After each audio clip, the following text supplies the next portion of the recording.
Hey everyone, and welcome to today's Explainer. I am so glad you're here. If you're the kind of person who loves getting to the absolute bottom of complex societal ideas, well, you are definitely in the right place. Today we're diving into something we all interact with literally every single day, often without even realizing it.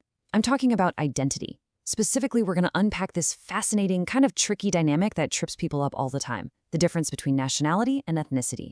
And to do this, we're actually going to use a single fleeting social media post as our jumping off point for a much deeper sociological dive. You know how it is, social media is fantastic for quick, snappy takes, but it has a habit of completely flattening out the nuance of human identity. So we're going to rebuild that nuance step by step to really grasp the profound difference between the passport we happen to hold and the cultural heritage we carry. So take a look at this. This exact quote was pulled directly from an Instagram post. A Bangladeshi is Bengali and Bangladeshi.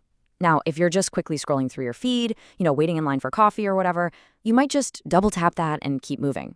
It sounds pretty cohesive, right? But when we slow down and apply a really focused, analytical lens to it, we start to see some friction. The author of our source material spotted this post and pointed out that this one little sentence, while probably super well-intentioned, desperately needs more clarity. Why?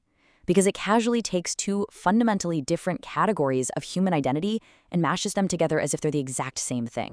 That original kind of confusing quote creates immediate friction, but contrast that first quote with a much more precise formulation from our source. A Bangladeshi refers to a national of Bangladesh and may identify with diverse ethnic groups. Notice that immediate shift in logic? It's practically a night and day difference. The second version actually separates the political reality, meaning being a national of a specific country, from the cultural reality of ethnic identification. Because here's the thing, when you conflate a nationality with one single ethnicity, you're unintentionally building a wall. You inadvertently end up excluding anyone who holds that exact same passport but doesn't happen to share that one specific ethnic background.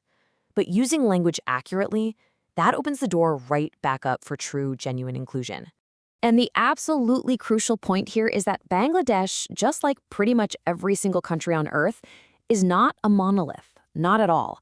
Identifying as a national of Bangladesh means, sure, you could belong to the Bengali ethnic group, but you could also be Chakma, you could be Marma, or you could belong to any number of other distinct groups. Using precise language that acknowledges everyone from the Chakma to the Marma validates that they have an equal stake in that national identity. This is exactly why sensitivity to these diverse groups is so incredibly vital. It just goes to show that the words we use and how we categorize each other carry real, tangible weight in the real world. All right, let's zoom out a bit for section 1, nationality versus ethnicity. Now, before we completely lock in our definitions, it is so important to acknowledge a crucial caveat from the source, and that is that views on identity and how communities form are inherently normative. Okay, what does that actually mean? It basically just means that these views are subjective. They're based on personal values, norms, and individual feelings about how things ought to be. For us as focused learners, this is a massive point to keep in mind. It means there isn't some cold, hard mathematical formula for how people feel about who they are.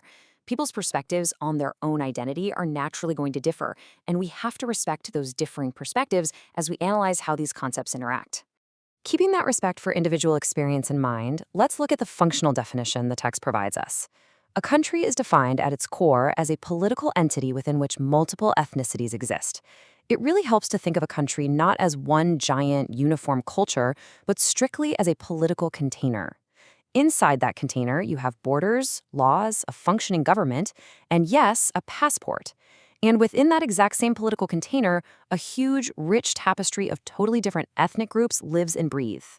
When we finally separate the idea of the political entity from the ethnic group, it's like a light bulb goes on. Suddenly, the confusion from that original Instagram post completely evaporates. Moving right along, let's see how this plays out practically in Section 2, Building Communities Abroad. So, when immigrants or expat communities leave their home countries and start setting up lives abroad, they have a choice in how they organize themselves. And there's a really stark contrast here. If you choose to organize your new community solely around a single ethnic identity, well, you inadvertently recreate that exclusion we were just talking about. You end up privileging one specific group, and you're right back at the confusion of that first social media post. But on the flip side, if you rally around a shared political identity, a shared national identity, you cast a much wider, much more inclusive net. The core outcome the source points to is super clear. Foregrounding national identity fosters greater inclusion. I mean, think about what this means for people living abroad. When you're navigating a brand new culture, leading with a shared national background acts as a giant umbrella. It means the Bengali, the Chakma, and the Marma expats can all find common ground. They can find mutual support, maybe a shared community center, all under the banner of their shared political home. It actively bridges gaps that strict ethnic boundaries might accidentally keep closed. So, as a strategy for building genuine solidarity in a new place, it's highly effective. Finally, let's look at the day-to-day realities in Section 3, Coexistence in Governance. Now, practically speaking, even though national identity is super inclusive, we absolutely cannot just dismiss ethnicity-based groups. Our source makes it very clear that for smoother governance and everyday organization, both of these community structures play incredibly constructive roles. Actually, scratch the idea that it's an either-or situation. People deeply need spaces to celebrate their specific ethnic heritage, right? To speak their specific dialects, to keep their unique customs alive. A broad country-based organization and a more focused ethnicity-based organization are both tremendously valuable to a thriving community. They aren't mutually exclusive at all. They're totally complementary. Which brings us to the ultimate takeaway from our source material today, the absolute requirement for mutual respect. These different types of organizations can successfully operate side by side. In fact, they do it all the time, but they must coexist respectfully and without tension. That mutual respect, that is the vital glue that holds complex societies together. When a large country-based organization and a smaller ethnicity-based organization actively acknowledge each other's distinct value and operate in harmony, the entire community wins. It's a really fantastic reminder that diversity isn't just about saying, hey, different groups exist. It's about actively fostering a respectful ecosystem where all of those groups can thrive together. And that leaves us with a final thought to wrap up today's explainer. How does your own community balance a shared national identity with rich ethnic diversity? Take a look around your own neighborhood, your workplace, or your social circles. How do the organizations you interact with handle inclusion? Do they lean more towards a broad national umbrella, or are they focused on specific cultural heritages? I really hope the frameworks we unpack today give you a powerful new lens to understand those everyday dynamics. Thanks so much for exploring this with me, and keep asking those great questions.